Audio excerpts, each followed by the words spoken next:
And again, we're cueing, keeping the pelvis still, stabilized through the pelvic floor, Mula Bandha and Uddiyana Bandha. Serratus, the muscles of the ribs helping by thinking the front ribs down into the jeans pockets, lifting through the pelvic floor and keeping enough space between your lower back and the floor to slide a piece of paper. This may be enough for many of your students for developing core strength. They may like to add the arms in just to feel like they're doing something for the upper body as well. And if they want to take it further, they could go for a little crawl on the ceiling. Initially, keep it small, so you don't even have to straighten a leg. And again, we're cueing, keeping the pelvis still. And this is what might happen, rocking of the pelvis and arching of the spine. We're keeping everything quiet except the hip joints and the shoulder joints, really.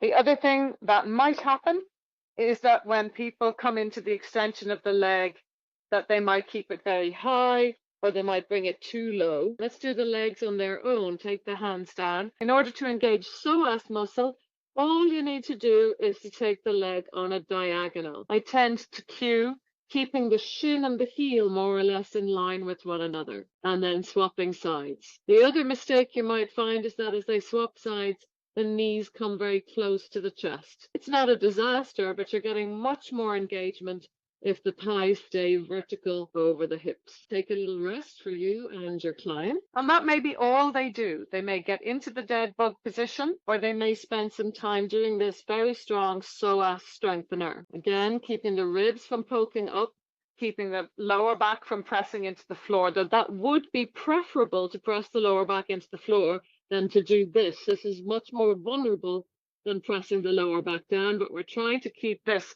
engaged a little more effectively by keeping that lower back from pressing into the floor.